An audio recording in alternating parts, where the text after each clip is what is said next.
Listo. Aló, aló. Ok. Bien, muchísimas gracias.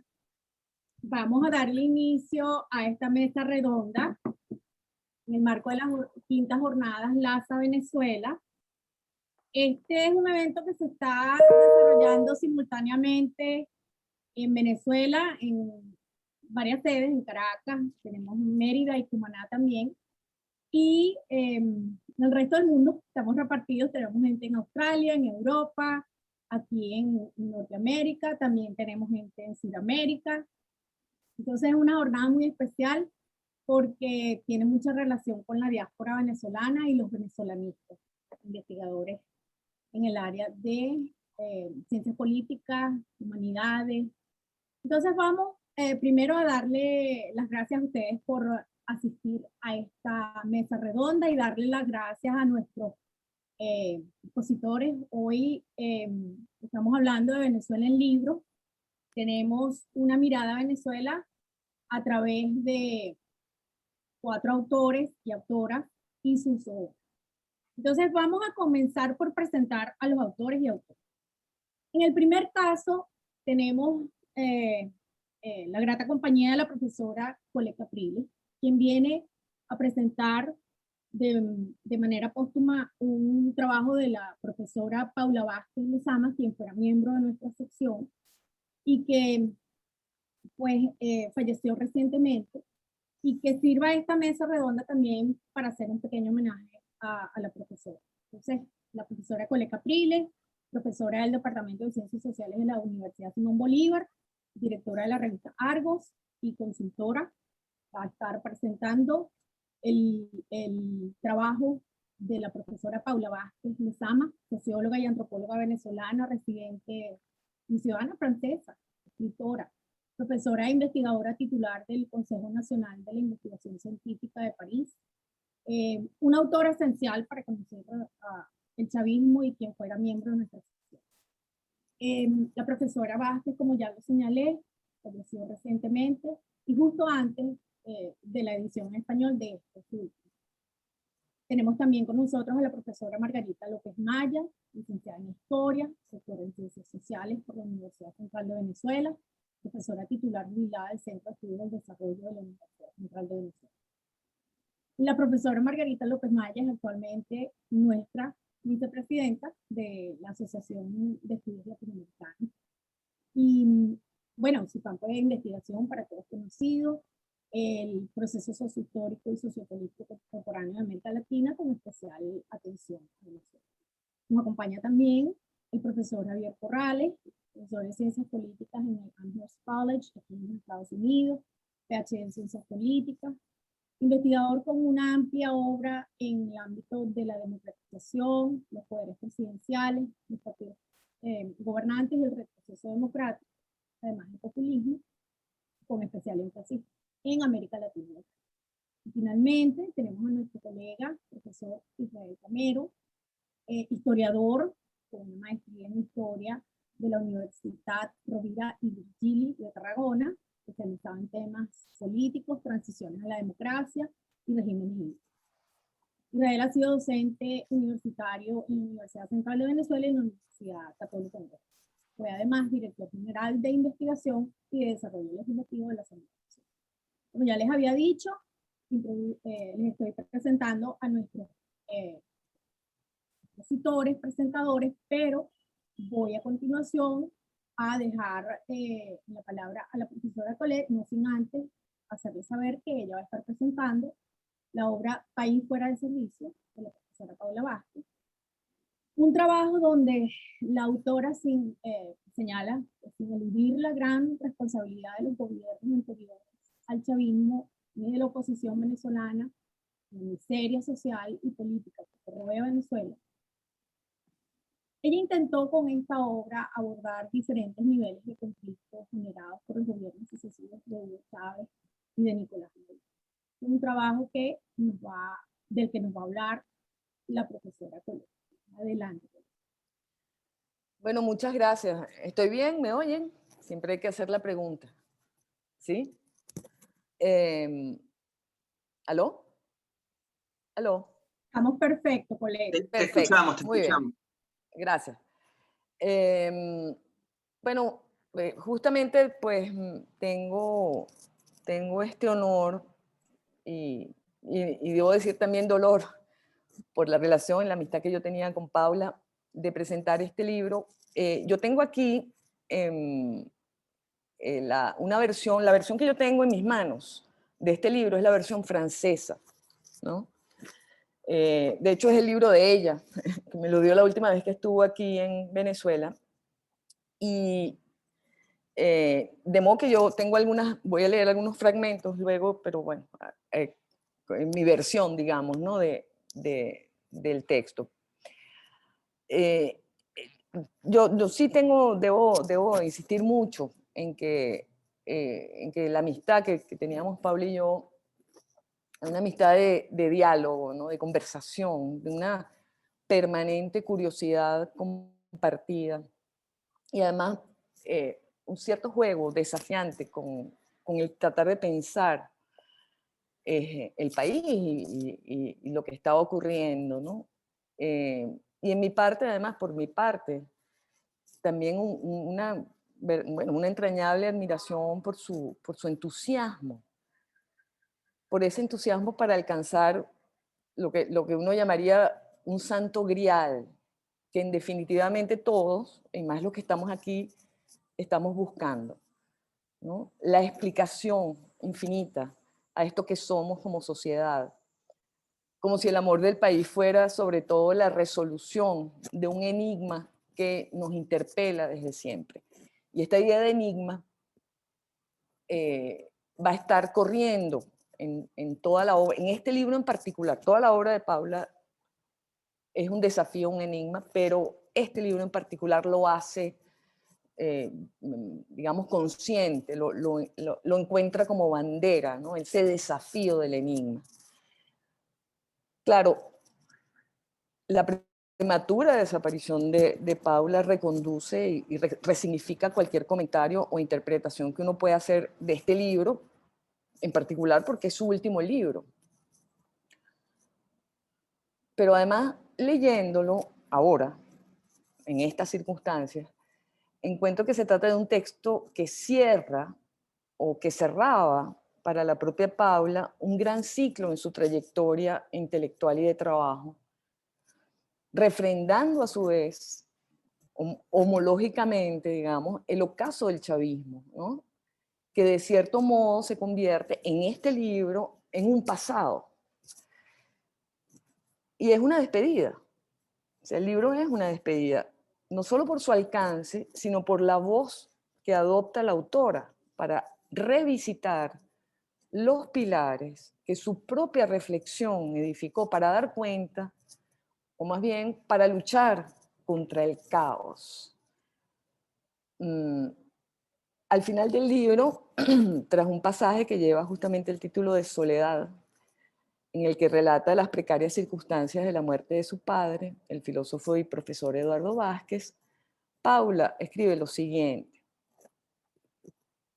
la locura venezolana se traduce en cada trayecto individual. Las situaciones urgentes del día a día confunden la comprensión. La experiencia del caos no conduce a su inteligibilidad.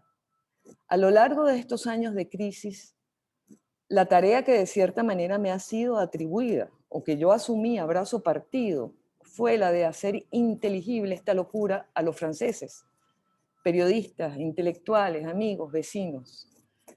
Este trabajo lo veo hoy como una especie de psiquiatría social, de una confección de un relato coherente de algo que no lo es para la gente que lo vive a diario.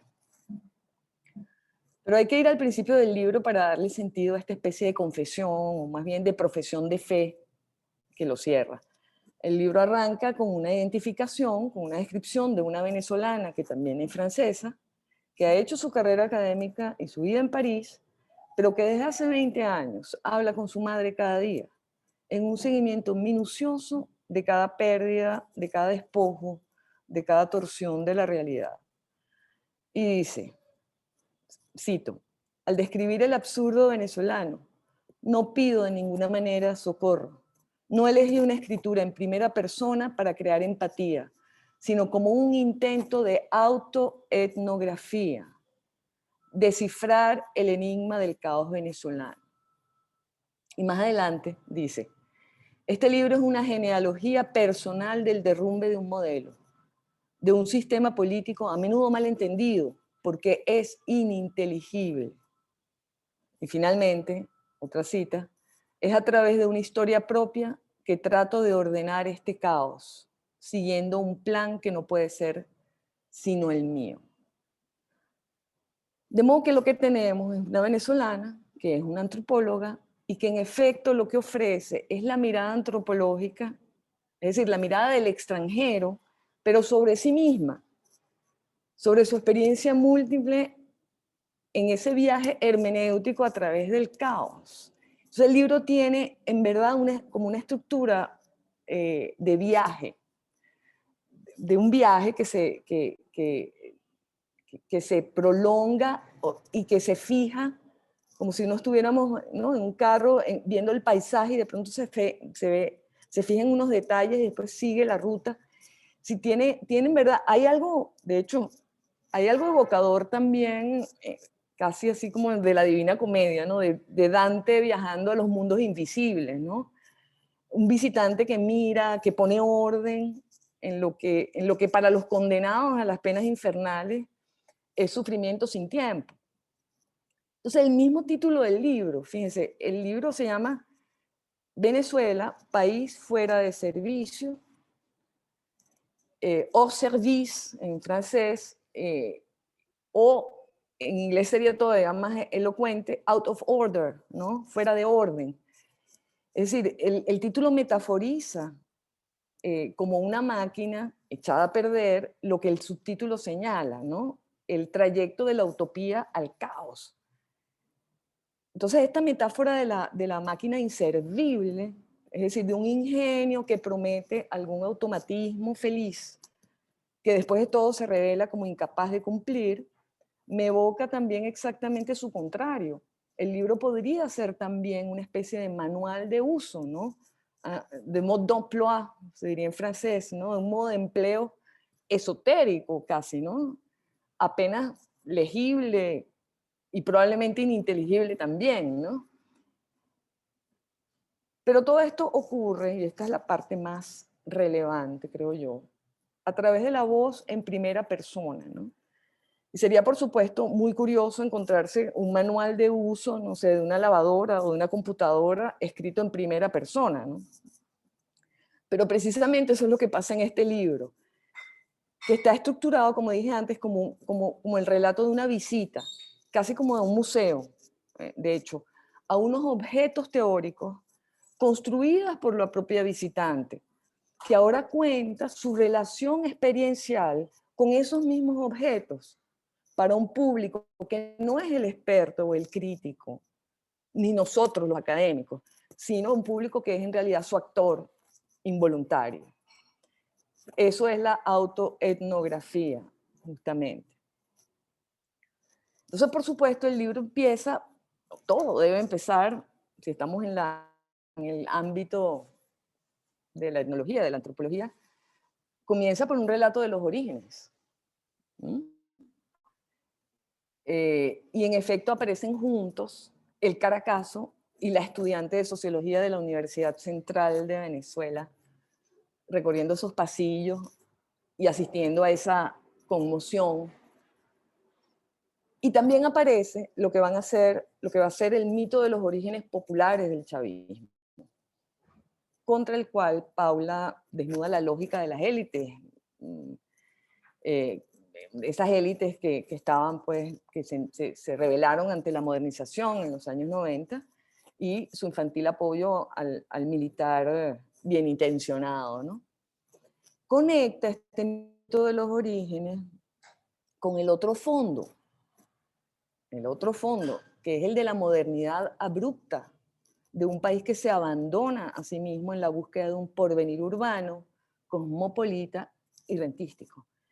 de nuevo Paula recurre a la autoetnografía y serán las biografías de sus padres las que servirán para guiarnos en la potencia subjetiva, ¿no? Y el drama social de la modernización venezolana del siglo XX. Una familia en la que el petróleo cambió todo. O sea, la migración a la ciudad, las oportunidades de formación y de integración social. Y al mismo tiempo, en esa familia, la conciencia doble que provoca la irrupción moderna, y esto cito a Paula citando a su madre, abrupta y extranjera, ¿no? La irrupción moderna abrupta y extranjera, que echaba a perder todo, costumbres, cocina, música. Y justamente en ese trayecto pasamos entonces a otra especie de diorama, vamos a decirlo así, ¿no? Que es su primera, bueno, tiene que ver, es una visita de nuevo a ese primer momento conceptual, su primera, digamos, creación, su primer trabajo, su primer round en esta pelea por la inteligibilidad, ¿no? Que fue la tragedia de Vargas y la instalación del estado de excepción permanente a través de lo que ella llamará en ese momento el militarismo compasivo, el militarismo compasionnel. Y realmente, cada vez que pienso en eso, ha habido como poca atención le hemos prestado en la genealogía común del chavismo a este momento fundacional, que es uno entre varios, porque ha habido varios otros momentos fundacionales, precisamente porque el chavismo es algo que se funda y se refunda en la excepción permanente. Pero la catástrofe natural que metaforizaba en ese momento, la catástrofe institucional que ya estaba teniendo lugar y que ese mismo día se encontraban juntos, 15 de diciembre del 99, conectaba con esta imagen mítica en la que el país, Venezuela, es, si se quiere, pura naturaleza y que todo lo construido por el hombre pertenece a un reino incompatible, puramente artificial y desechable, ¿no? Y es algo que a mí me recuerda a lo que decía siempre Luis Castro Leiva cuando hablaba de nuestro patetismo, del privilegio que hacemos del lenguaje de las pasiones, ¿no? Como conector con esa pura naturaleza que somos, ¿no? Por esa línea, por el plano de la constitución del poder excepcional, perdón, en esa línea, la constitución del poder excepcional es algo que, en mi opinión, constituye el eje fundamental para la comprensión del chavismo y de su relación imposible con las instituciones, ni siquiera con las que el propio chavismo imagina o propone. Explica mucho, de paso, las vicisitudes de las relaciones entre lo civil y lo militar en los últimos 20 años y permite entender este fenómeno que podríamos llamar el de la constitución oculta, como la bautizó José Nicolás Briceño en una tesis, que una cosa es lo escrito en la Constitución y otra es la Constitución que se fue escribiendo a través del Tribunal Supremo de Justicia y de todo el sistema de decretos. Es un ejercicio schmittiano que supera cualquier especulación filosófica. Y luego toca otra capa fundamental, la relación del chavismo y por supuesto del país con el petróleo, ya en términos de economía política, pero tejiendo a la vez la experiencia. En francés se diría le vécu, ¿no? Lo vivido, en imágenes que van desde casas muertas hasta la expulsión de los petroleros de sus propias casas en el año 2003.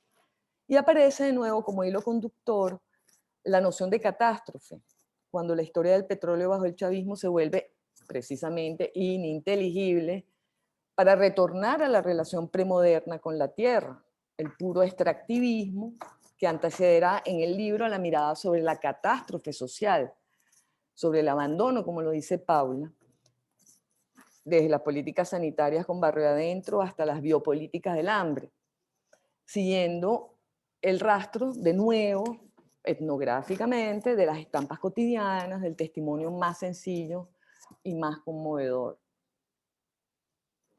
Voy a terminar este comentario que debería ser muchísimo más denso con una reflexión que hace Paula hacia el final, tras describir, como dije antes, las tremendas penurias que rodearon la muerte de su padre, necesitado de medicinas, de insumos que no se conseguían ni siquiera en la clínica privada en la que lo atendían bajo la angustia inmensa de una cuenta imposible de pagar. Dice Pablo, y voy a traducir directamente el texto, me van a perdonar si es un poco extraña. Dice, la muerte la muerte la muerte obliga a dar la cara a la irreversibilidad de ciertas cosas. Me parece que hay un consenso alrededor de la idea de la irreversibilidad de ciertas decisiones políticas. Construir un establecimiento en un lado, en un lugar, en lugar de en otro lugar, o hacer pasar una carretera por cierto sitio en lugar de otro sitio, transformar una institución sin una alternativa concreta y pensada. Las consecuencias de este tipo de decisiones marcan para siempre el paisaje, la organización de la vida cotidiana, de la vida ordinaria y sobre todo la relación de los ciudadanos con el Estado. Y dice, esta irreversibilidad es una constatación recurrente, pero difícilmente captable en mis análisis de los cambios políticos institucionales de la revolución bolivariana de Hugo Chávez y su sucesor Nicolás Maduro.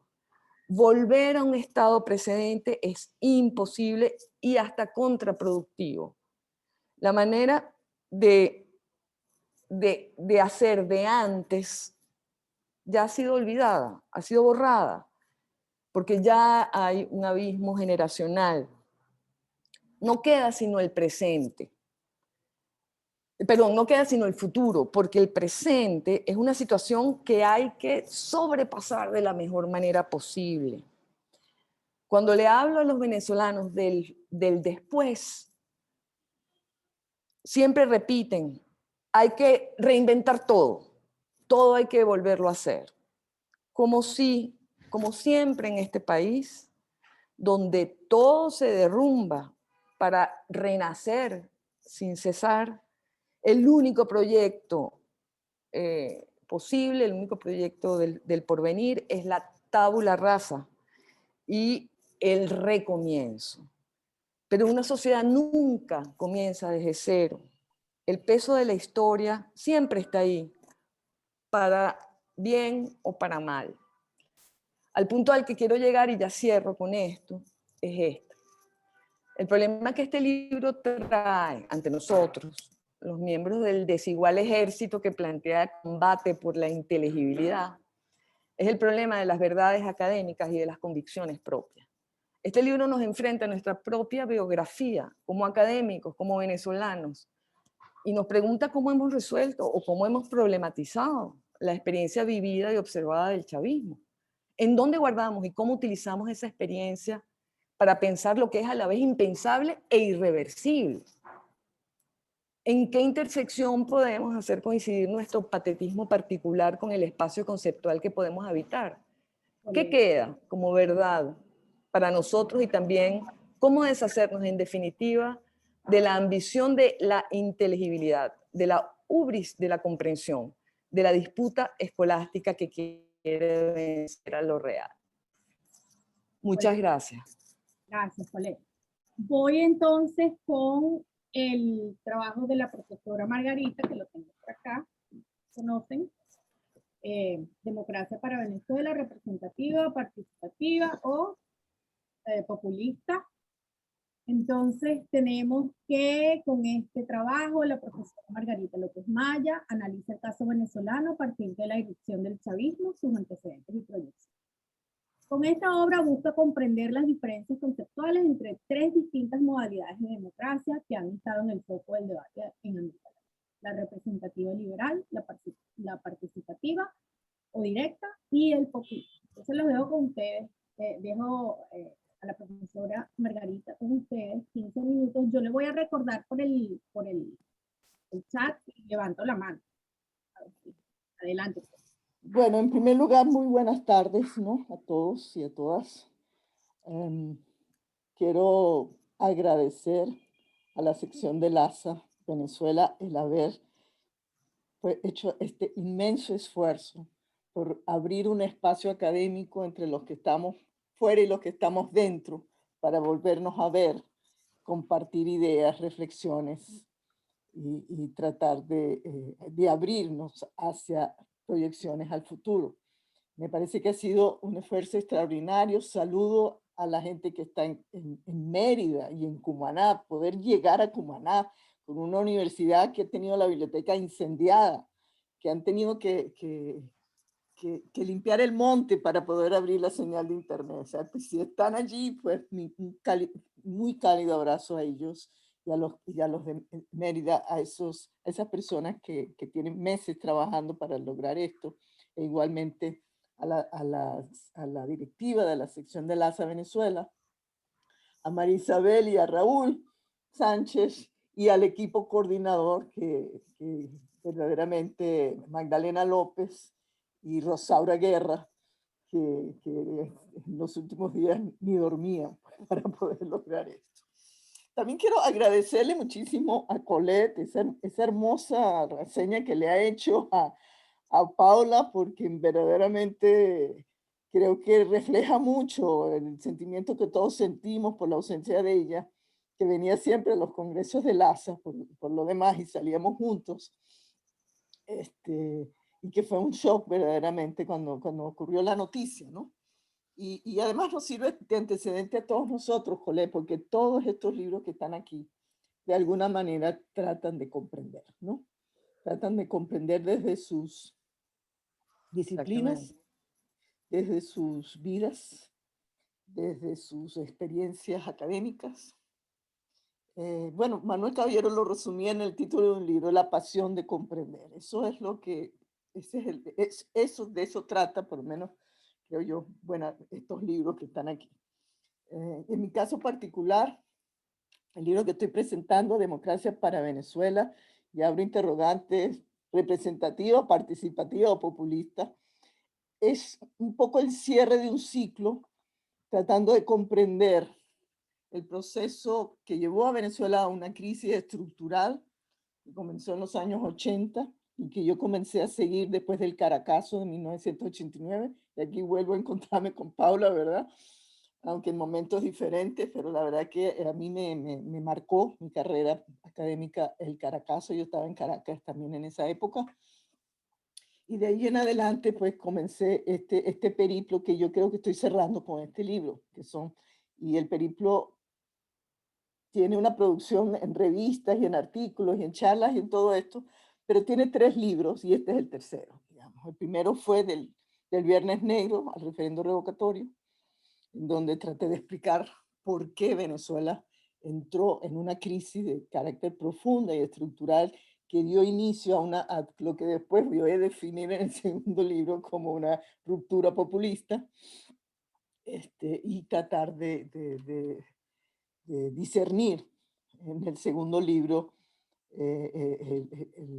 el proceso sociopolítico que se abre con el presidente Chávez.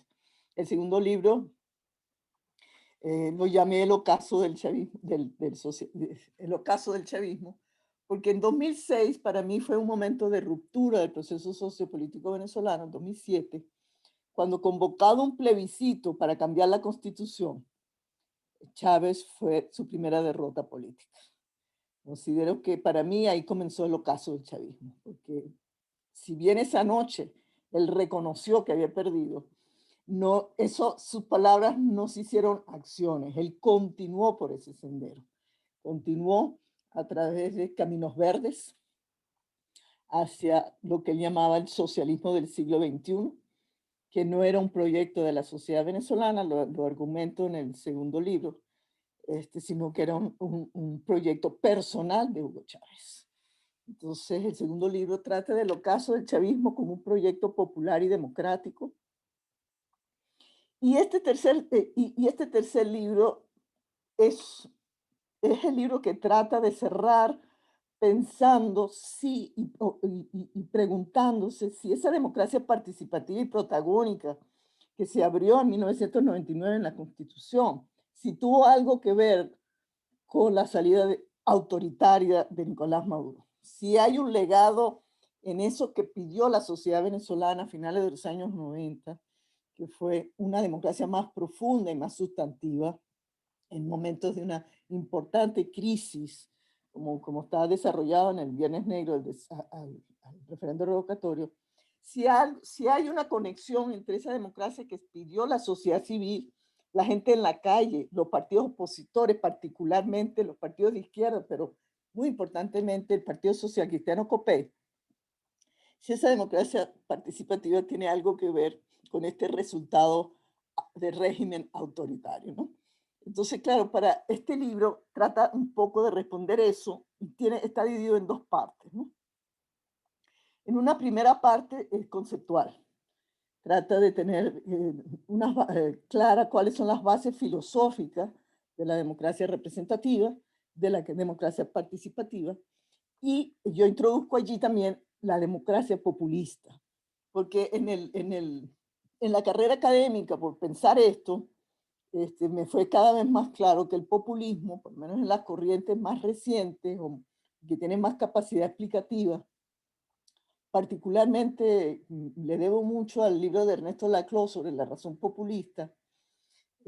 Sí considero que el populismo es un tipo de democracia, digamos, un tipo de democracia directa sin mediaciones, que irrumpe, como diría Canavan en un momento determinado, cuando la democracia representativa se ha petrificado y deja de representar a las mayorías, por decirlo sencillamente, digamos, es bastante más complejo que eso. Pero bueno, entonces la primera parte trato de establecer las bases filosóficas de la manera más clara posible, porque estos libros siempre son para un público no solamente académico, sino sobre todo para un público, una audiencia general. Yo creo que nosotros en América Latina somos una élite académica demasiado chiquita para poder escribirnos entre nosotros. Entonces, además creo que es muy importante escribir para la gente, para que la gente también entienda sus procesos, ¿no? De la manera más sencilla posible. La primera parte tiene 4 capítulos, uno de democracia representativa, el de democracia participativa, el de populismo y un cuarto capítulo que a mí siempre me pareció muy importante hacer, que son las bases católicas de la democracia participativa venezolana. Porque también hay mucha gente o hay una idea común que la Constitución de 1999 ya traía una versión revolucionaria o socialista, o que ahí estaba implícito este socialismo del siglo XX. Eso no es cierto, no es cierta la Constitución de 1999. De acuerdo con las investigaciones que yo realicé a principios de este siglo y de las entrevistas que sostuve con constituyentistas, con los asesores de Chávez, particularmente con Ricardo Convellas y después en las asesorías con los abogados constitucionalistas, me quedó claro que la Constitución del 99 es de democracia participativa, entendiendo por eso una combinación de democracia representativa con mecanismos de democracia directa y participativa. Y que y la interpretación polarizada de esa Constitución es obra de la política y no es obra del constituyente del momento.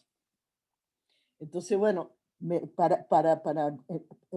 el argumento a eso, hago el cuarto capítulo, que es el capítulo sobre las raíces católicas de la democracia participativa, porque quieranlo o no, hay una línea directa de las discusiones y del Concilio Vaticano II, enraizado en América Latina, con la Conferencia de Medellín y de Puebla, traspasado al Partido Social Cristiano COPEI a través de su juventud revolucionaria y cristalizado en una fecha tan temprana como 1974, creo que es, cuando un evento de los social cristianos en Caracas abre con el título "Hay que reinventar la democracia".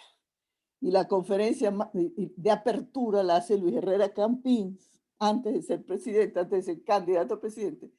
Y la conferencia inaugural se llama "De la democracia representativa a la democracia participativa". Esos son los antecedentes más directos, vamos a decirlo así, que después van a cristalizar en la discusión de los 90 y en las propuestas de introducción del principio participativo en la Constitución de 1999. Esa es la primera parte del libro.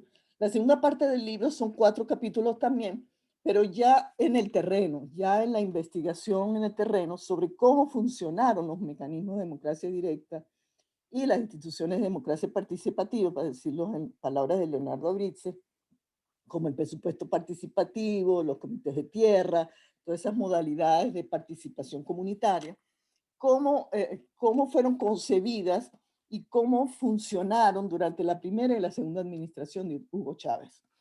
Y entonces hago referencia al plebiscito, por supuesto, del 2006, pero también a las mesas técnicas, los comités de tierra, en fin, los mecanismos de democracia directa y participativa que se abrieron como posibilidad para el Estado venezolano impulsarlas a partir de la Constitución de 1999. Para mí era importante entender, y la teoría del capítulo 2 de la democracia participativa sí lo dice, que los principios de la participación no necesariamente mejoran una democracia, que depende mucho de la direccionalidad de eso, que depende mucho de la intención de la política pública en eso, y que es muy importante que esos mecanismos de democracia directa, democracia participativa, vengan de abajo hacia arriba. Cuando son impuestos de arriba hacia abajo, como fueron los casos, buena parte, no todos, pero buena parte de los casos que yo manejo en ese libro, nosotros vamos a ver que sirven para afianzar en el poder al que ya está en el poder. A través, pues, de, por ejemplo, muy claro en las modalidades populistas del plebiscito continuo, de las elecciones con sentido plebiscitario y reiteradas, ¿no? Entonces, bueno, el libro va a recorrer entonces empíricamente algunas modalidades y al final, y un poco pensando en ese cierre, hago entonces con ese juego conceptual que tengo allí, más las reflexiones que hice del Viernes Negro al referendo revocatorio, más las que hice en el ocaso del chavismo, que me interesó sobre todo las formas de dominación y legitimidad del régimen, para entender por qué Chávez, que desobedecía la Constitución y las leyes, y la gente seguía siguiéndolo, ¿no? Que es un poco la interrogante del segundo libro. En este último libro trato entonces de hacer un ensayo final con mi interpretación de qué fue lo que pasó en Venezuela. Y creo que ahí, pues ya para terminar, yo diría que ahí lo más para mí, creo que el hilo es bastante importante en señalar que el régimen autoritario de Nicolás Maduro, que aquí ahí incluso utilizando a Lenzi Stefan, defino con rasgos sultánicos, es un legado directo de la destrucción institucional que se produjo en el ejercicio del poder populista de Chávez, particularmente a partir del 2007, cuando, desobedeciendo la voz popular que le negó el modelo del socialismo del siglo XXI, decidió optar por una senda de imposición a la sociedad venezolana de ese modelo a través, pues, ya no de los votos, porque no los tuvo que imponerlo entonces a través del dinero, del boom petrolero y a través de su carisma que lo siguió hasta la muerte, ¿no? Entonces, bueno, con eso cierro. Gracias, muchas gracias.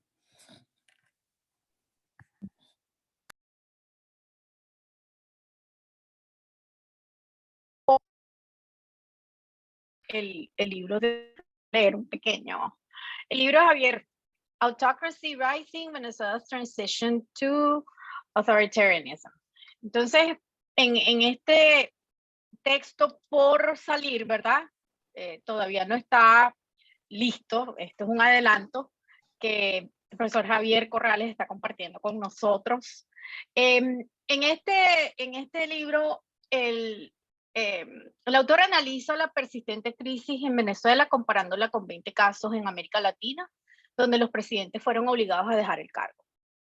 Independientemente de cómo termine la situación actual en Venezuela, este texto destaca el ciclo deprimente en el que los regímenes semiautoritarios se vuelven cada vez más autocráticos en respuesta a las crisis, no solo para causar nuevas crisis, que los llevaron a un autoritarismo mayor. Entonces, los dejo con...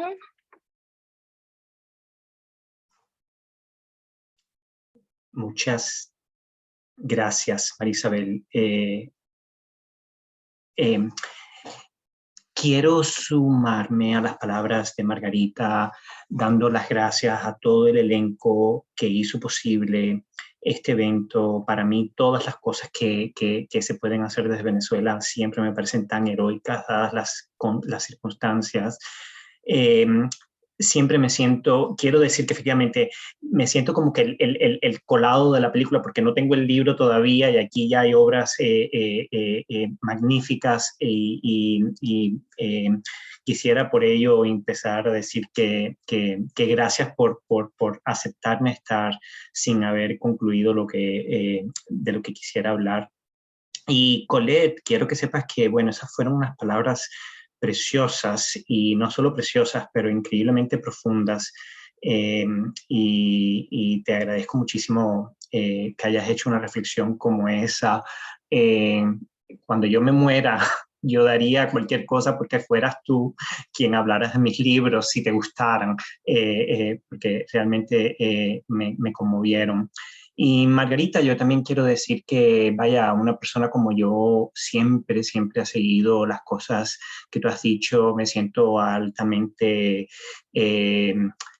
honrado de poder compartir este panel contigo. Muchísimas felicitaciones por tu ascenso a la jefatura de LASA, una organización tan importante, no solo para los académicos, sino para los latinoamericanos y caribeños. Pues sí, como decía María Isabel, ¿qué es lo que yo pretendo hacer en este libro que está surgiendo? Muchos de ustedes conocerán el libro que, gracias a mi colaboración con Michael Penfold, pudimos escribir, Dragón en el Trópico, tratando de, una vez más, volver al tema de comprender el chavismo. Lo que pasó es que cuando terminamos ese libro, pues empezaba el madurismo y empezaron muchos detalles y, bueno, hasta cierto punto lo que estoy tratando de hacer es, bueno, la segunda parte, ¿no? El heredero, partiendo de la idea de que todos los herederos tienen un lineaje, una línea común, pero tienen también cierta innovación. Es decir, ningún heredero es 100% innovador ni 100% imitador. Entonces, tratar de entender esa mezcla que cualquier heredero puede tener. Y cuando hablo de heredero me refiero al régimen en sí. Y como dijo María Isabel, este fue un proyecto que también se nutrió de un estudio que yo hice de los casos, no lo hice yo, pero lo han hecho otras personas, de regímenes, de presidencias interrumpidas en América Latina. Hasta hoy en día ha habido 22 presidentes democráticamente electos que no lograron concluir su mandato. Esto es grave para cualquier democracia y me puse a hacer un análisis de las crisis que llevaron a estas presidencias interrumpidas. Y lo que vi fue que todos estos presidentes interrumpidos tuvieron crisis que nada se parecían a la magnitud y envergadura de las crisis que Nicolás Maduro genera ya para el año 2014, 2015, 2016. Y yo dije, bueno, pero ¿cómo es posible que este régimen sobreviva? Y lo que quería comprender era cómo es que un sistema que nació con sustento popular y boom de consumo se adaptó a las condiciones completamente opuestas, sin, como decía Margarita, sin escuchar al pueblo, sin sostenerse en mayorías ya y en un contexto económico gravísimo. Y el libro lo que trata es de explicar esto, y al tratar de buscar una explicación en este libro, a diferencia de Dragón en el Trópico, soy más comparativo, no sé si eso sea bueno o malo, hago muchas más referencias a América Latina, y un poco más teórico, y tratando de anclar el caso venezolano con las nuevas teorías que están saliendo sobre las autocracias. Al igual que el caso de Venezuela y Hugo Chávez fue un caso pionero e innovador en las teorías que hoy conocemos, teorías de retroceso democrático, democratic backsliding. Cuando Chávez empezó el proceso, ese concepto ni existía, no se imaginaba que esto pudiera pasar.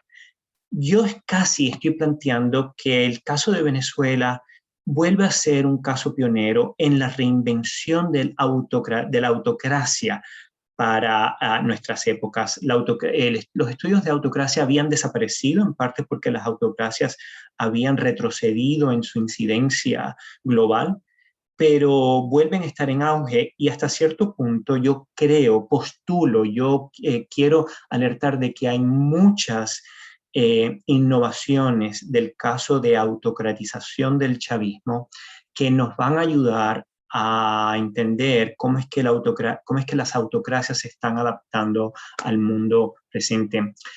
Quiero simplemente cerrar diciendo lo siguiente.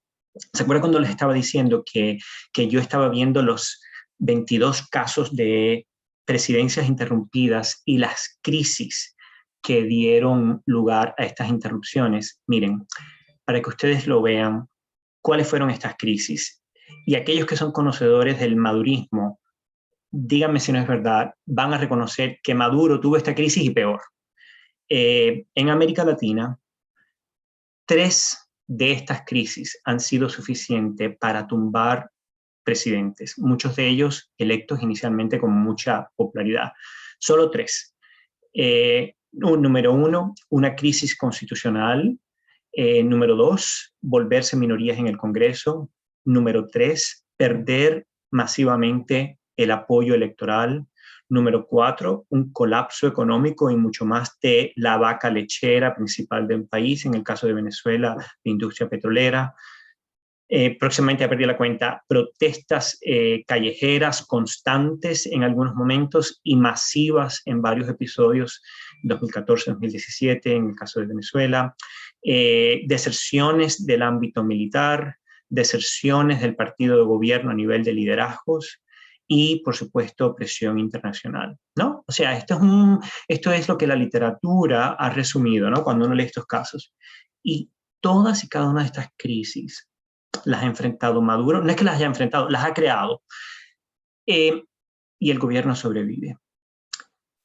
El régimen tuvo que darle respuesta a esto, y lo que yo trato de hacer en el libro es hablar de cuál fue la respuesta, cómo es que se reinventó, pero lo hizo utilizando herramientas que ya tenía a la mano. No lo hizo creando de la nada instrumentos que no tenía, pero por el contrario, acudiendo a herramientas preexistentes, no obstante ello, readaptándolas. Eso es lo que yo pretendo hacer. Obviamente, un régimen que enfrenta tantas crisis tan violentamente, nunca va a ser 100% racional, nunca creo yo poder explicarlo todo, nunca creo yo poder decir que resolvió todas las crisis, nunca diría yo que pasó la página y todo está bien, pero sí trato de por lo menos dar lógica de por qué el régimen pudo llegar hasta donde llegó hoy, pese a las adversidades que enfrentaba. Eso es lo que yo pretendo en este libro. Les doy las gracias por tener interés en él antes de conocerlo, y espero que podamos tener más oportunidades de conversar sobre este libro y sobre todos los otros libros que se están escribiendo sobre este episodio de autocracia en Venezuela. Muchísimas gracias. Muchísimas gracias, Javier. Vamos entonces con el libro de Israel, La irrupción del populismo. Lo tenemos por acá también. Brevemente, según el autor, los movimientos que hoy apelan al populismo frente a las democracias consolidadas deben ser considerados un verdadero llamado de alerta, un fuerte aldabonazo a la puerta de las democracias liberales. La irrupción del populismo invita a la comprensión de un fenómeno político tan complejo y diverso como expresiones ideológicas existen e interactúan en el escenario global de las democracias modernas. Entonces, Israel, todo tuyo. Bueno, muchísimas gracias, Marisabel. No, lo primero que tengo que ratificar es el agradecimiento que siento de compartir este espacio en LASA.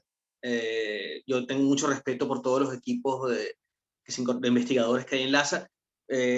Respeto efectivamente y una gran admiración por, bueno, gracias Marisabel, por Margarita López Maya, por Colette Capriles, por Paula Vázquez, cuyas obras hemos seguido a lo largo de todos estos años.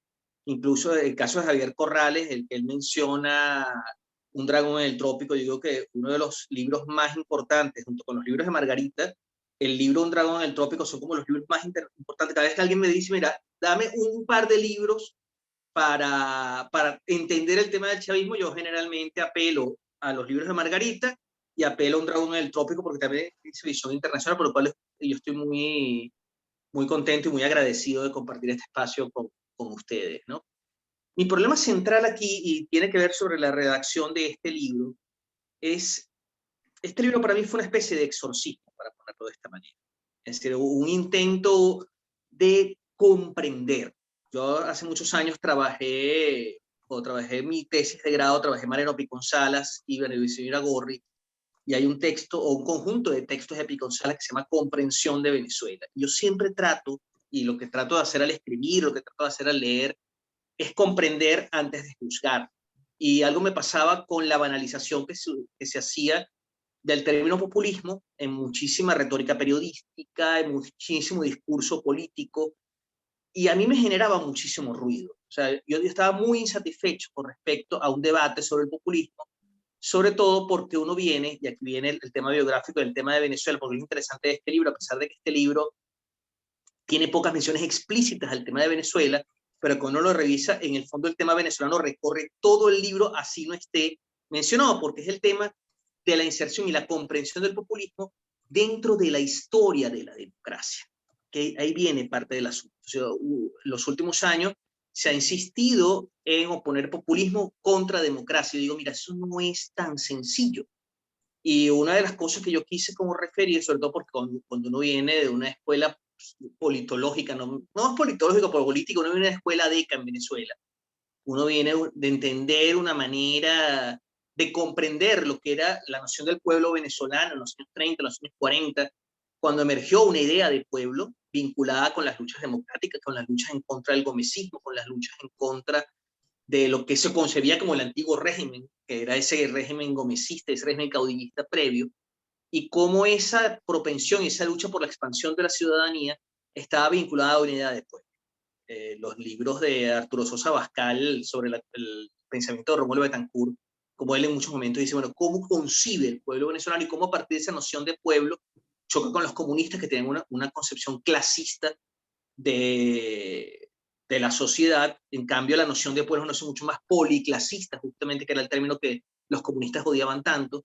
Entonces, toda esa comprensión que yo tenía de la historia de la democracia en Venezuela, y a partir de allí, de la historia de las luchas por la democracia en el mundo, me llevó primero a dudar de los conceptos de la banalización del concepto de populismo, como se apelaba, después a saltar de una historia de la democracia a otra, de una noción de la democracia mucho más normativa, más jurídica, que era el acercamiento que uno tiene cuando uno lee a Bobbio. Cuando uno lee a Bobbio cuando uno tiene 20, 21 años, uno tiene una concepción muy, muy normativa y muy jurídica de la democracia, que la sigo teniendo, pero no me es satisfactoria, no me satisface por completo para comprender lo que pasó en Venezuela, para comprender el populismo y comprender la democracia, que fue un poco a lo que traté de apelar, deslizándome progresivamente hacia una comprensión mucho más sociológica, más de sociología histórica, de lo que es la lucha o los procesos de democratización de las sociedades, y dentro de los procesos de lucha por la democracia se atraviesa el fenómeno populista, irrumpe efectivamente lo que se da a llamar el fenómeno populista. Entonces yo aquí hago en este ensayo, un ensayo bastante breve, hago como una articulación entre los fenómenos populistas, los movimientos nacional populares, justamente, que es otra cosa muy de los años 30, muy de los años 40, y el privilegiar la dinámica sociológica más que la estática jurídica, y partir también de una nueva comprensión del tema, no una nueva, mentiría si digo que es nueva, porque efectivamente le debo mucho al texto de Laclau. Soy crítico con el texto de Laclau y Chantal Mouffe, pero le debo mucho a esa comprensión sociológica, o el texto de Tilly, que me fue muy útil para comprender el proceso democrático, Charles Tilly, para tratar de entender cómo se construye la democracia. Entonces debí prestar más atención al oído que escucha que a la boca que habla. Muchos de los que trabajan en el tema del populismo hacen hincapié en el tema del personalismo político, y en el tema del líder populista. Como si el líder populista fuera una especie de gran mago, un gran demiurgo que era capaz de crear con su voz, crear realidades de la nada, ¿no? Entonces basta que una democracia está bien hasta que llega un gran demiurgo y todo lo trastorna por solo el poder de su voz. Digo, no, hay que prestar más atención al oído que escucha que a la voz que habla. Así que está pasando en la sociedad, porque demagogos siempre hay gente que dice las cosas que los populistas repiten, pero hay sociedades prestas a escuchar y sociedades que no están prestas a escuchar. Y es un poco lo que yo traté de relatar en mi trabajo. Primero, la metamorfosis del pueblo. Entonces, es hacer un recorrido por esa noción de pueblo que tú la puedes ver en la tradición republicana, la puedes ver efectivamente en la noción de pueblo recurrente, incluso en la tradición liberal, que a pesar de que parta de la noción del individuo y del ciudadano individual, se apela en recurrentes momentos a la noción de pueblo en la medida que se articula con un concepto de ciudadanía. Entonces yo hago hincapié en lo que llamamos la interacción entre tres grandes tradiciones políticas para comprender el proceso de democratización, no solo en el caso de Venezuela, sino en un nivel mucho más amplio. Una tradición liberal que se centra en el tema de los derechos del individuo, una tradición democrática, que así como la primera es el poder, el ciudadano frente al poder, este es el poder del ciudadano, entonces ahí se inserta por completo el concepto del pueblo, y la tradición socialista. Por otro lado, yo hago hincapié en la idea de una ruptura, de un dislocamiento en la relación entre gobernantes y gobernados. Dice muy bien, la primera irrupción del populismo a finales del siglo XIX, lo vemos en el caso de Rusia, lo vemos en el caso de Estados Unidos. En los años 30, a partir de 1930, tú ves esa expresión de distintas formas de movimientos nacional populares y de populismos en América Latina, pero lo que hay es la expresión de una especie de dislocación entre los gobernantes y los gobernados, y una dislocación en las instituciones que unen a gobernantes y gobernados, una de las cuales es la institución de la representación. Una vez que eso se disloca, hay distintos intentos de resolución de eso. No puede ser efectivamente la solución clasista que en su momento intentaron los comunistas, que era una idea de partir de identidades de clase y construir un sujeto político a partir de identidades de clase, pero aparece también en los movimientos nacionales populares y en diversos que podríamos hoy denominar populistas, la idea era construir un sujeto político, que son sujetos colectivos de una identidad y un sujeto político a través de un discurso unificador, partiendo de la idea de pueblo. No hay república sin pueblo. De esa idea de pueblo que vaya más allá de las clases sociales y que trata finalmente de construir una especie de voluntad que, articulada con el discurso democrático, contribuyó en un primer momento con los procesos de democratización, con la idea de tumbar la fortaleza que los viejos regímenes, bien sea oligárquicos, bien sea mucho más liberal tradicionalistas del siglo XIX, habían construido, o bien regímenes autoritarios, bien dictatoriales, o bien regímenes dictatoriales más de tipo tradicional u oligárquico, habían construido alrededor del tema del poder. Entonces, el sujeto político pueblo, que tú lo veías, que era parte del discurso general, no solo en Rómulo Betancourt, la idea del partido del pueblo, sino también Aya de la Torre y muchos movimientos populares, la idea del pueblo frente a la élite dictatorial, frente a la élite conservadora. Es esa noción de un sujeto construido, ahí sí construido exclusivamente, a partir de un conjunto de carencias y a partir de un ejercicio de confrontación. Entonces, claro, ¿cuál es mi primera atención? Es que en algún momento los elementos y la estrategia política populista contribuyó y formó parte de los procesos de democratización en contra de regímenes mucho más aristocráticos, regímenes mucho más oligárquicos, regímenes autoritarios tradicionales. Entonces contribuyó y formó parte de la historia de la democracia. Pero también, aquí viene la otra parte, la constitución de la democracia o la consolidación del modelo democrático de posguerra, después de 1945, partía de tres equilibrios. El equilibrio entre la lógica, digamos, yo incluso lo grafiqué en su momento en el libro, hay como tres lógicas que equilibran en tensión, no es un equilibrio en tensión, no es un equilibrio estático, es un equilibrio dinámico, ¿no? Entre lo que es la tradición democrática, efectivamente, lo que es el Estado liberal, por otro lado, que no es exactamente lo mismo, pero uno ya no puede sobrevivir sin el otro, y lo que sería un poco la tradición del estado de bienestar, justicia social, servicios sociales, que ayuda también a cimentar y construir todo eso. Después de la posguerra, eso es el modelo de democracia no solo tiene un modelo de participación política, también tiene un modelo de justicia social, discurso de justicia social, discurso recurrente en los líderes democráticos de la posguerra. A partir de los años 80, esa tensión, ese equilibrio dinámico, ese equilibrio, una tensión dinámica, empieza a desplazarse en muchas partes del mundo hacia un régimen cada vez más liberal, pero en los cuales lo que tenía propiamente de ejercicio democrático empieza a debilitarse, hay señales de debilitamiento, y hay también un debilitamiento de lo que son esquemas de la idea de sentir una comunidad protegida, o de sentir sistemas de justicia social, y eso crea un nuevo dislocamiento. Y ese nuevo dislocamiento de las instituciones de representación, de la relación entre gobernantes y gobernados, a la cual tú le tienes que sumar la desaparición de las identidades políticas clasistas, el derrumbe del comunismo, el derrumbe del socialismo, todo ese sujeto político de clase desaparece, el debilitamiento de los sindicatos, pero lo que no deja de existir frente a unos esquemas de representación que se han dislocado, frente a unas entidades colectivas que han desaparecido, se han debilitado, ocurre una reemergencia o se da el espacio de una nueva irrupción populista y un momento populista, pero ahora frente a democracias que teniendo falencias, eran democracias liberales del periodo post-transición de América Latina, o una democracia en crisis como era la democracia venezolana, ese gap, esa diferencia entre gobernantes, esa brecha entre gobernantes y gobernados, ahora sí la llena un nuevo tipo de discurso populista. Entonces, el mismo tipo de lógica política, de lógica de acción política, de lógica populista antielitesca, que en algún momento contribuyó a democratizar a las sociedades, porque contribuyó a construir un sujeto político en contra, efectivamente, de regímenes más bien conservadores que trataban de cerrar las vías de participación, se convierte lamentablemente en regímenes democráticos liberales en crisis, en parte del proceso de autocratización y el descenso y el deslizamiento hacia formas autoritarias. ¿Por qué?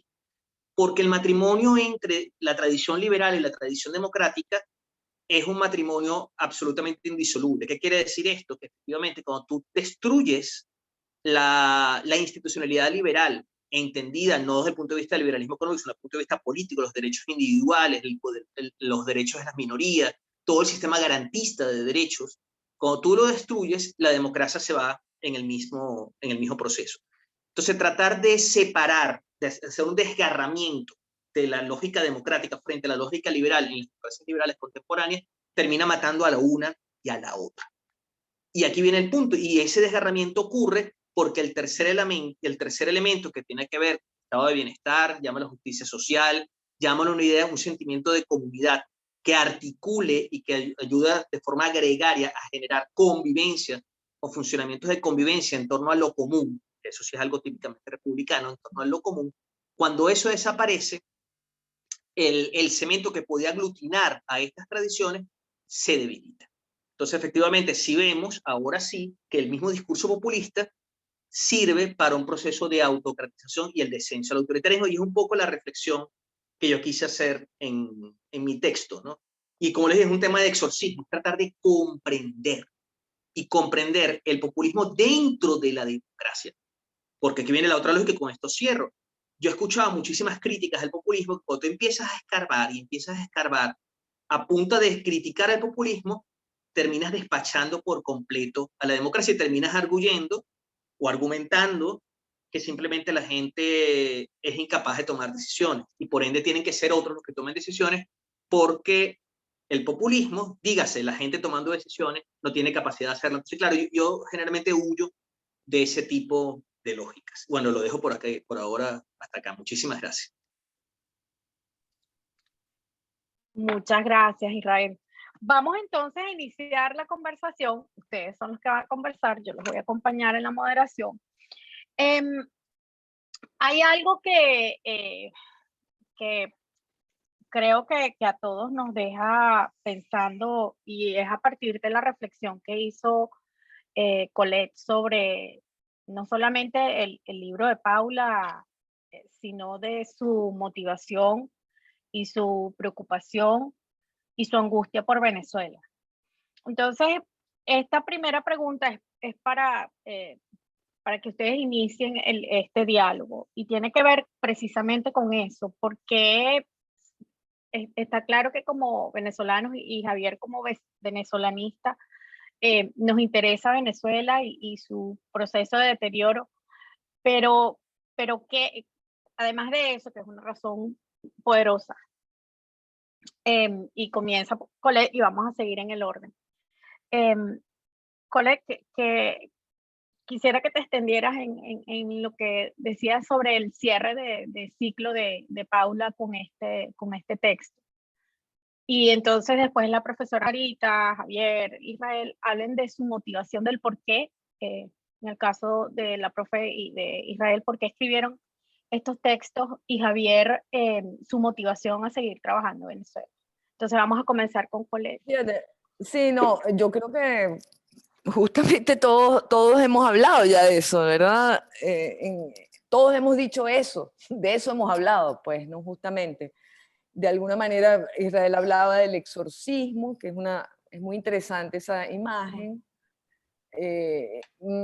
Margarita nos ofrecía también su propio cierre también, ¿no? Su propia liberación, de alguna manera, de una escritura y de un mundo, digamos, que ella ya que necesita, que le pide, que nos pide a cada uno un cierre de algo, ¿no? Es decir, Javier, en cambio, lo planteaba desde una perspectiva, si tú quieres, más... primero te agradezco mucho, Javier, tus palabras, realmente. Pero lo hablaba, Javier también lo decía, pero de la manera, digamos, asociada al obstáculo todavía, ¿no? Es decir, al obstáculo de la inteligibilidad. Entonces, él está... porque es lo mismo, fíjense, son dos fenómenos que van juntos. El problema de la inteligibilidad de esto, que es esto, es decir, este país y el asunto del estar uno en el mundo de lo imposible. O sea, son como los dos niveles juntos, ¿no? Nosotros somos, yo lo dije, nosotros tenemos hubris. Los académicos somos soberbios, digamos, somos arrogantes. Queremos entender las cosas y además explicarlas, que es peor todavía, ¿no? Una ambición todavía mayor. Pero eso es lo que nos pone en contacto a todos y es lo que nos mueve, lo que nos fuerza a no, digamos, a reconstruir estas realidades en la medida en que las podemos entender. Y ahí es donde está, aquí de nuevo entro como en más bien una problematización para variar, que bueno, es verdad, entendemos lo que somos capaces de entender, pero sabemos que dejamos fuera una cosa en sí, decirlo de la manera kantiana, ¿no? Una cosa en sí. Y a mí lo que me hizo pensar en esa lectura del libro y en general lo que estoy pensando lo pensé también cuando veíamos Laza en la última versión, y es cómo podemos nosotros tener de alguna manera algo así como un consenso del territorio en el que realmente estamos hablando en común y qué es lo que queda fuera de él.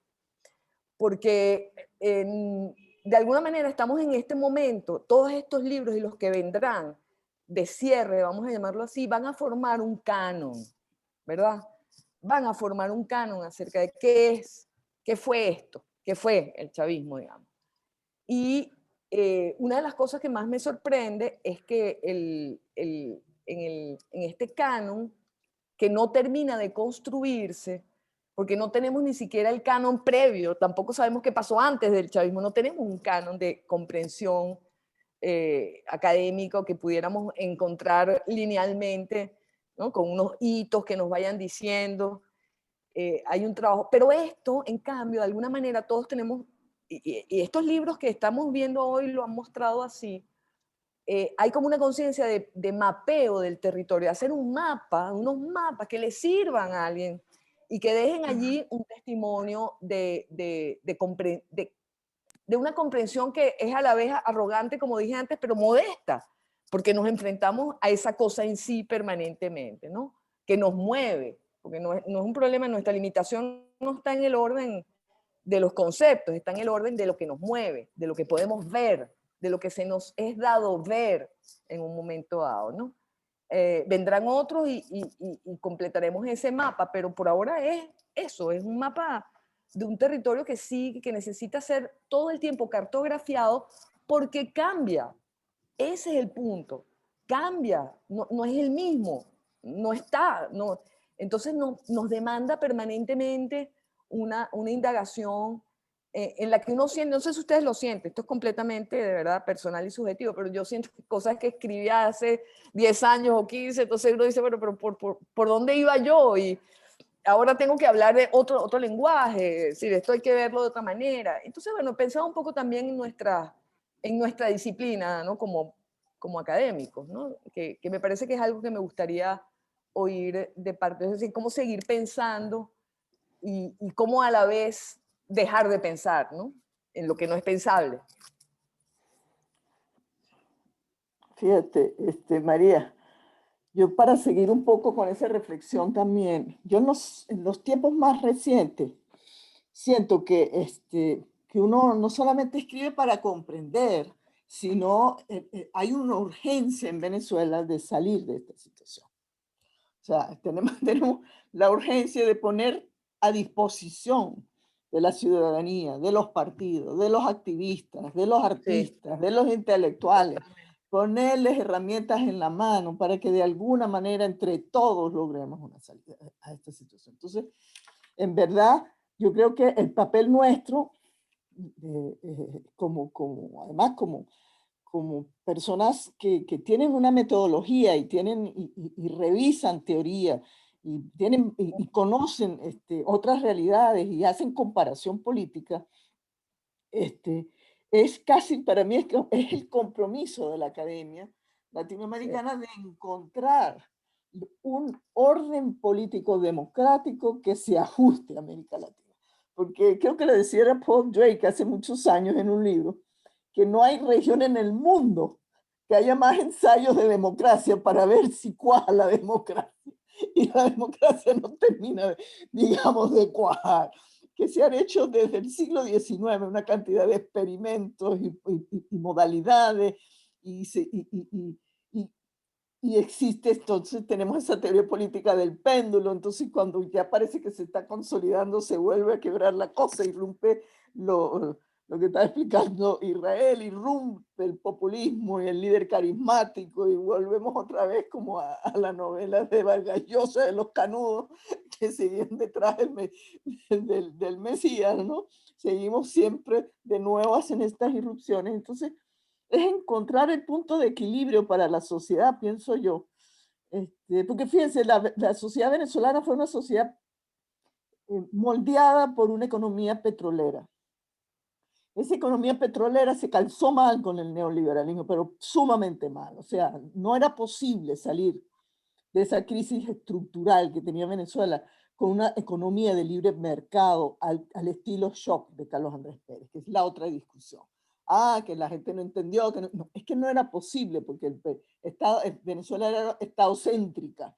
Tú no puedes hacerle un shock a una sociedad en ese momento, ¿cuántos seríamos? 20 millones de personas para irlo al libre mercado de un día para otro porque yo sí puedo, voluntariamente como diría Fernando Coronel en El Estado Mágico. Yo ahora sí puedo, soy yo, porque yo tengo carisma, porque tengo dinero, etc. ¿no? Entonces, yo creo que ese es el punto, que estos extremismos, creo que era Colette misma también que hablaba de eso, estas refundaciones sin reflexión de lo que se hizo antes, sin lecciones aprendidas de lo que se hizo en los 80 y en los 90, de los errores que se cometieron con los programas de ajuste, imponerlos también sin consulta a la población. Las lecciones aprendidas, por ejemplo, que en estos días salió en una discusión del séptimo plan de la nación, que fue un plan para ajustar a la sociedad venezolana, ir abriendo el mercado, y que fue totalmente rechazado por el sector empresarial porque privatizaban las empresas del Estado para entregarlas a los sectores trabajadores, para crear un tercer sector. tuvo que salir, tuvo que renunciar Matojasoca, tuvo que engavetarse el 7º Plan de la Nación. ¿Y ahora qué tenemos? Ahora tenemos un liberalismo salvaje, espontáneo, tratando de acomodar la economía así, dentro del caos, ¿no? Entonces, bueno, yo sí creo que nosotros no solamente tratamos de entender con nuestras herramientas, cada uno con nuestras herramientas, y ahora yo por lo menos en los últimos tiempos lo que he estado tratando de ver cómo eso sirve, por ejemplo, en una discusión de cuál es la democracia deseable para Venezuela, cómo sirven estos textos. Mi libro ya no es un libro prácticamente, sí es un libro académico en el sentido de que se utiliza el instrumental académico, pero ya es un libro mucho más didáctico, pedagógico, de enseñar a la gente, no, mira, la democracia participativa tiene unas bases así, la democracia representativa son asados. De Venezuela intentó la participativa, pero no el socialismo, eso que inventó Chávez, eso es otra cosa, eso no tiene nada que ver con la democracia participativa. Ahí están los ejemplos de Suiza, ahí está el ejemplo de Uruguay, que es el país que tiene más democracia participativa en América Latina. Y que la gente sepa de lo que está hablando, y que sobre todo los hacedores, esas generaciones que tienen que construir esa democracia, tengan un poquito más de instrumento para abrir los debates y para caminar. Entonces, para mí esa es mi motivación, digamos, en este momento. Ponerme al servicio de los cuadros de los partidos políticos, los activistas sociales, crear conferencias, talleres, sitios de divulgación que permitan a la sociedad venezolana tener herramientas para construir una salida a la época más, yo creo que la época más tenebrosa que hemos vivido, honestamente, porque el siglo XIX fue bien malo en Venezuela, pero sinceramente la situación que hemos vivido con Nicolás Maduro, esta mañana había un evento sobre los aliados de Maduro y es una situación tan patética, la cantidad de intereses que impiden que Venezuela salga de una situación que está en el límite. Pues. Sí, bueno, cierro aquí. Aprovechando eso último. Javier, hacías referencia a Venezuela como caso pionero por supongo que hablando de Venezuela como lo que fue un modelo de democracia en América Latina cuando estábamos plagados de dictaduras militares de derecha, Venezuela tenía una democracia. Y ese deterioro la hace, como lo decías, ¿no? Un caso, y sigue siendo, este proceso de autocratización sigue siendo parte de eso que llamas, por la capacidad que tiene para influir en la región. A mí me gustaría que reflexionaras un poco más de eso, además que nos cuentes la motivación de seguir trabajando el caso venezolano, por supuesto. Bueno, déjame empezar diciendo que yo una vez al principio de la era chavista tuve una conversación con Moisés Naim, lo conocía muy poco en aquella época, lo estaba entrevistando y me dice, yo no sé si el chavismo representa el fantasma del pasado latinoamericano o el futuro de Latinoamérica. Y a mí eso siempre se me ha quedado. Yo no sé si la razón por la cual yo sigo estudiando a Venezuela es porque quiero ser historiador o porque digo, por acá va Latinoamérica. ¿Cuáles son? Este es por lo menos un escenario muy, muy posible. Y hasta cierto punto sí es cierto de que Venezuela ha sido pionero en muchas cosas para América Latina. Efectivamente, como se establece la democracia mucho antes que el inicio de la transición, la tercera ola a la democracia, en los años finales de los 70 y los finales de los 80, ya en Venezuela se empezaba a hablar de la erosión de la calidad de la democracia. Es un debate que en América Latina va a ocurrir a finales de los 90. De ahí viene el tema de la democracia participativa, que Margarita hablaba, que eso ya se estaba conversando enormemente en Venezuela. El problema de Chávez es que Chávez arranca un fenómeno de un gobierno democrático que se dedica a derrumbar la institucionalidad liberal de la cual hablaba Israel. Esto no ocurría en ese momento en América Latina. En América Latina los presidentes democráticos o gobernaban mal o abandonaban el poder, pero no cumplían esto. Y ya Chávez lo estaba haciendo a principios de los 2000.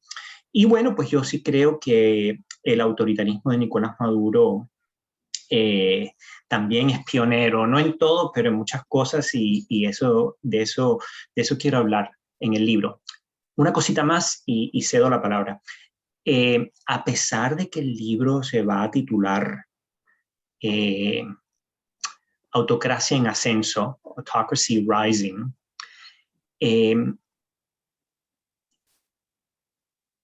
dándole seguimiento a lo que decía Margarita, una de las cosas que yo trato de hacer en el libro es reflexionar un poco sobre cómo es que la oposición ha enfrentado esto. Y mi caso de comparación es el caso de mis padres, siendo cubanos, yo soy cubano-americano. En Cuba, para el año 1965, a los 6 años del establecimiento del movimiento 26 de julio en el poder junto con el Che, la oposición cubana se doblegó, se acabó. Silencio total hasta hoy en día. Fíjense lo que dijo Margarita en el referendo del 2007, a los 8 años del chavismo. La sociedad venezolana se levantó. No ha logrado su objetivo final, no ha logrado el premio gordo, y es muy malo cuando alguien está a punto de llegar. Pero yo uso esa experiencia para tratar de ser un poco más optimista con el caso venezolano y decir que a pesar de que no se ha logrado salir, Venezuela en su periodo autocrático da ejemplos de cómo resistir. A pesar de que no se haya ganado la batalla, de que el hecho de que todavía exista una sociedad que tiene la capacidad de poder seguir dando la pelea, no es la que vivieron mis padres en Cuba, donde se acabó. No rápidamente, pero sí definitivamente. Y yo trato también de usar esta experiencia venezolana para hacer reflexiones, sin romantizar ni exagerar estos triunfos, pero tampoco caer en el fracasionismo, no sé si esa sea una palabra, en el cual solemos caer cuando reflexionamos sobre lo que decía Colette, de vivir en el mundo de lo imposible. Y esas han sido motivaciones para escribir esto. No sé si el libro traerá satisfacción a las personas que tengan interés en estos temas, pero para mí fueron importantes motivaciones.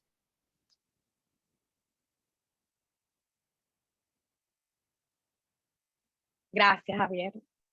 Bueno, Israel. Hay un tema que me gustó mucho lo que dijo Javier, porque yo siempre he dicho, y se lo decía a mis alumnos que cuando yo hablaba del tema de Venezuela, y decía, si algo que caracteriza el tema de Venezuela cuando tú lo comparas con otros experimentos similares, es que a lo largo de 20 años los venezolanos nunca han dejado de luchar. Y eso es un gran punto. ¿Cuál es mi miedo, no? Y se vincula con esos 20 años de lucha, porque cuando tú tienes 20, 22 años dando una lucha y centrando todo tu esfuerzo vital desde el punto de vista político en una lucha, no solo es que tú estás definiendo la lucha, sino que progresivamente esa lucha te define a ti. Entonces esa lucha ha sido posible porque había una cultura política previa, porque había una historia democrática previa, larga, conflictiva, como es toda historia democrática, con muchísimas tensiones, con una mentalidad autoritaria que también sigue existiendo, como también existe en todas las sociedades, hay mentalidad autoritaria, eso puede existir. Pero el punto es que a lo largo de esos 20 años, ¿cuál es mi miedo? Y es un miedo que, por eso trabajé el tema del populismo y la relación con la democracia, porque mi miedo es que progresivamente olvidemos, y en parte está escrito por eso, olvidemos que la democracia se sostiene también sobre la idea de tener confianza en la capacidad de la gente para tomar decisiones. Es decir, ha habido frente a la irrupción del chavismo y cómo el chavismo ha destruido la institucionalidad política venezolana y cómo ha destruido la cultura política y la cultura democrática venezolana, han ido apareciendo especies de utopías tecnocráticas, de utopías de yo necesito un Chávez que acabe con este Chávez, ¿no? Así, algo así como el juego del efecto espejo, que necesitamos a un gran líder que haga con los chavistas lo que los chavistas hicieron con nosotros. Yo le tengo mucho miedo a eso. Yo sé que es un miedo que muchos pueden ver como una cosa peregrina, ¿no? Pero el punto es que la cultura autoritaria, así como la cultura democrática nos impregnó a todos, y también yo en esto he insistido, y Margarita creo que me entenderá cuando yo lo diga, que en el año 99, dentro del chavismo, había muchas cosas que eran efectos de una tradición democrática venezolana, de una reflexión, de una que desembocó en un fenómeno autoritario, pero los chavistas del año 99 no eran todos parte de un proyecto autoritario, era una cosa muchísimo más diversa, muchísimo más compleja, ese movimiento aluvional, ¿no? Pero eso quiere decir que dentro del chavismo había demócratas y había autoritarios, había quienes se deslizaban hacia el autoritarismo y quienes no. Y a veces pasa, y a veces nos puede pasar, que tras 20 años peleando, tras el hecho de que esa pelea nos ha venido definiendo a nosotros, nosotros también no seamos exclusivamente parte de una cultura democrática, sino que haya algo de esa cultura autoritaria que también esté dentro de nosotros. Entonces, claro, mi reflexión sobre el populismo es cómo exorcizamos efectivamente esas tendencias autoritarias que podemos tener nosotros internamente y cómo tratarnos de volcarnos, porque hay otro tema que a mí me angustia.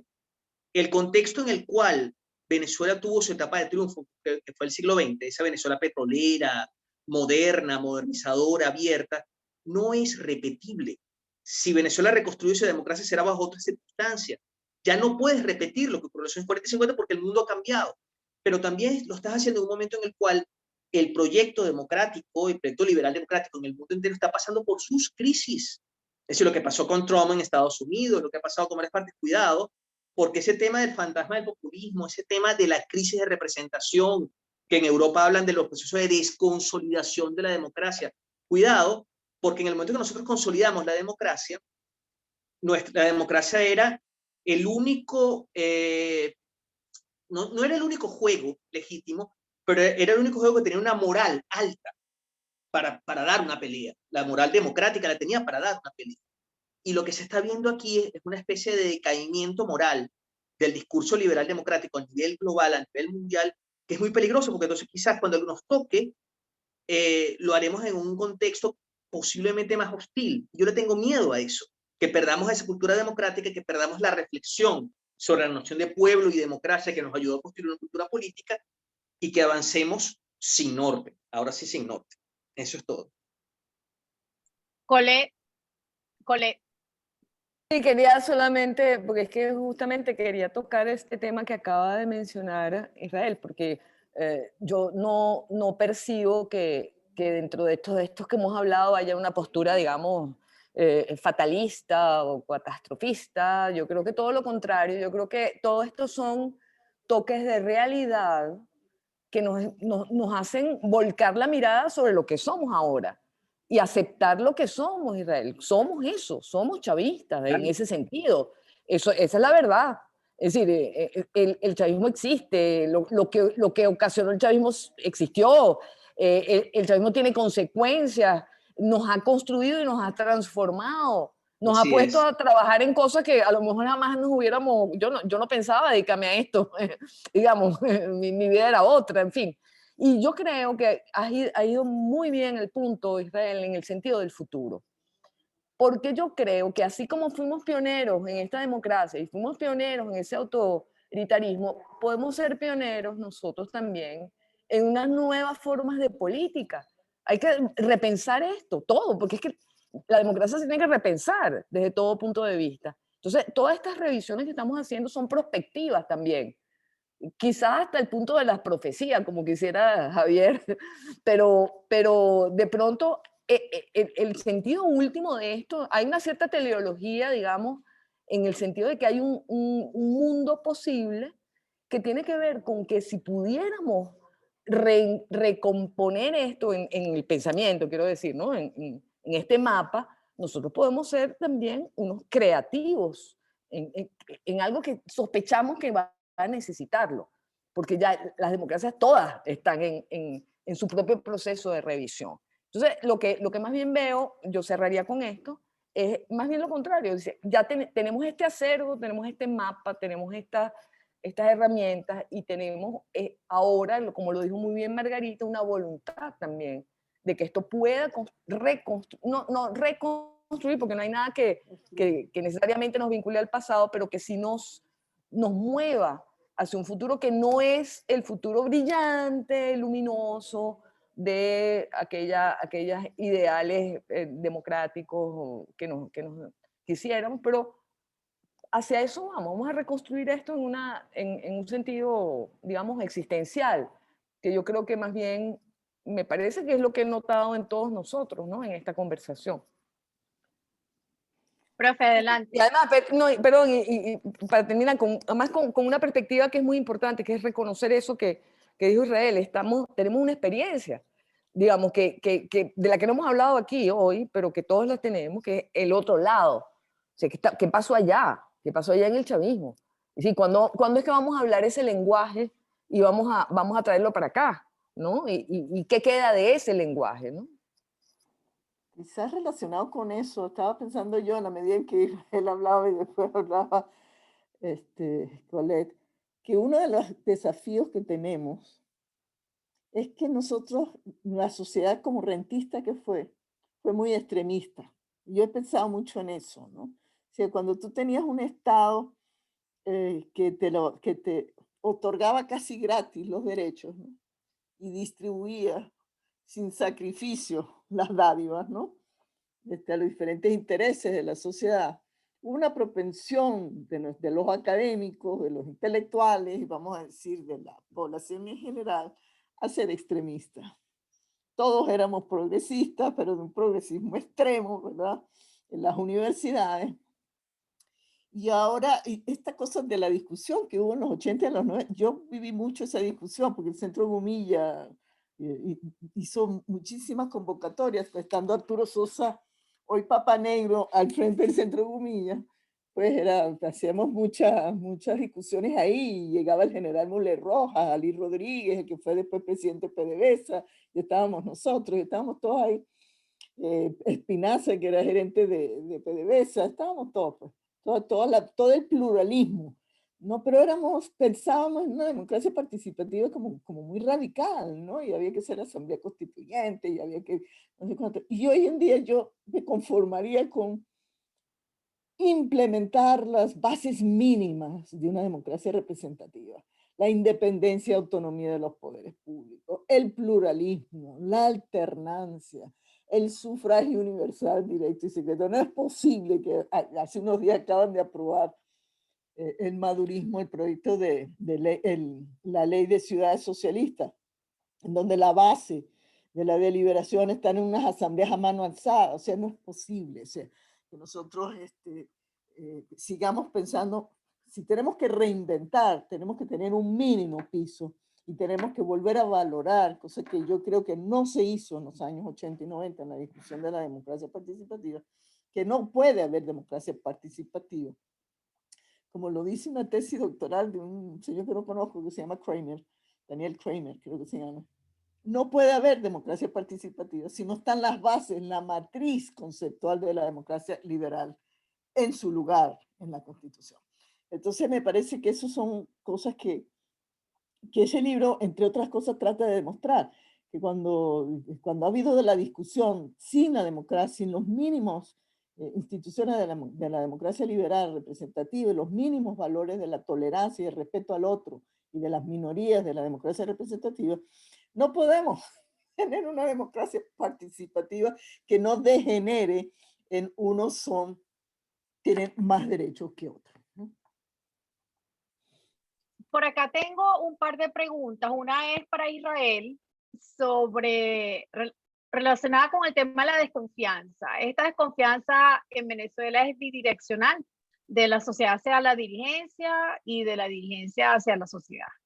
Eso es para Israel. Para Javier, tenemos aquí a Diego Lombardi, ¿qué tan particular es el caso venezolano realmente? No solo como pionero en los términos que plantea Javier, sino como repetición de una realidad que se ha dado en otras partes del mundo. Y luego tenemos a Irina Troconis, también una pregunta para Israel, habiendo estudiado el caso de Venezuela en su relación con el populismo, ¿qué crees que puede contribuir dicho caso al debate sobre el populismo a nivel continental e incluso global? En la Academia Americana, y cree que en la europea Venezuela tiende a leerse siempre desde una concepción del populismo configurada de otras realidades. Entonces la pregunta es, ¿qué aporte se podría hacer al debate teórico de Venezuela y su realidad? Entonces, no sé si Javier quiere comenzar con esta pregunta y después sigue Israel con las otras dos. No cabe duda que el nivel de destrucción de instituciones liberales y destrucción económica de Venezuela es difícil de igualar. Yo he visto los indicadores de otros países que han tenido procesos como ese y el foso en el que ha caído Venezuela realmente lo convierte hasta cierto punto en un caso sui generis. Eso no significa que el modo en que se llegó ahí no sea replicable. Y eso es lo que un pionero hace muchas veces, descubre el panfleto que funciona y que otros grupos pueden descubrir, de bien sea por imitación, caso nicaragüense, o por propio autodescubrimiento. Pero el pionero llega a un lugar porque descubre el modo de hacerlo, pero ese modo se puede descubrir por otras vías. Y eso es lo que yo quiero transmitir, pero efectivamente no es. En América Latina, por ejemplo, no existe caso de derrumbe igual en el siglo, desde por lo menos la Gran Depresión. Pero lo importante, al igual que como teníamos que hacer cuando se hablaba del caso excepcional del petroestado venezolano, que en América Latina y en el mundo casi no existía, tenemos que saber que eso no convierte lo que ocurre en Venezuela en algo específicamente único, porque todas estas cosas que ha hecho Venezuela son perfectamente imitables o descubribles por otras vías.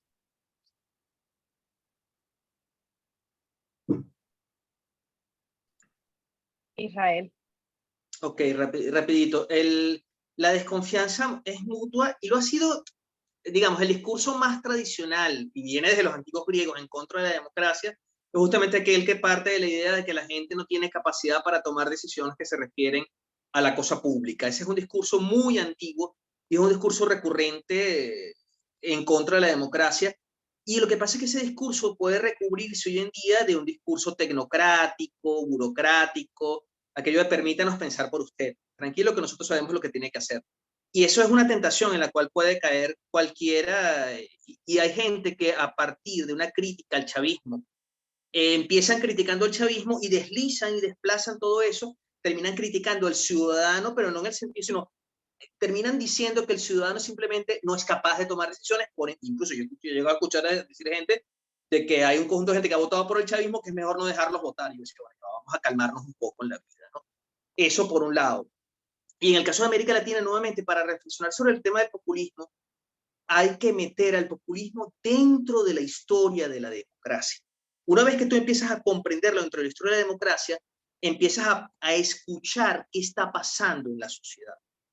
Es decir, un poco las movilizaciones en Chile, algunos rasgos de las movilizaciones en Colombia. ¿Sí? Hay un conjunto, hay una sociedad que se está moviendo en la medida que hay un aumento de la desigualdad, hay sectores que se están empobreciendo. Una vez que tú ves eso y dejas de prestarle atención al gran líder y tenerle miedo al gran líder caudillista y ver lo que está pasando en la sociedad, tú tienes mayor capacidad para respuestas institucionales que eviten que se cree el caldo de cultivo que hace efectivo al líder populista. El problema no es el líder populista, que ha sido siempre mi problema. El problema no es la boca que habla. El problema es el oído que escucha y cuál es el ambiente que hace posible que esta lógica antiliberal aparezca. Entonces hay que prestarle atención a la gente desde una perspectiva de que la gente, aunque no tenga la razón, tiene razones. Entonces hay que escuchar las razones, que no es lo mismo que tener la razón, pero hay que escuchar las razones porque la gente vota por sus razones. todas legítimas. Eso es todo. Bien, nos quedan 2 minutos, de manera que voy a cerrar agradeciéndole a todos ustedes, a los autores, a Colette por habernos acompañado, haciéndole un pequeñísimo homenaje a nuestra colega, compañera de la sección, amiga de muchos, la profesora Paula Vázquez, y a ustedes, a los que atendieron a esta invitación. Les damos las gracias. Los invitamos a seguir participando en las jornadas LASA Venezuela. En nuestro grupo de Facebook tenemos el programa, tienen los enlaces para registrarse y esperamos tener, creo que 2 años, ¿no? Tenemos que esperar para volver a tener un LASA Venezuela. Muchísimas gracias a todos. Que tengan una feliz tarde. Gracias, gracias. Muchísimas gracias. a Chao. todos. Hasta luego. Muchas gracias. Hasta luego. Chao.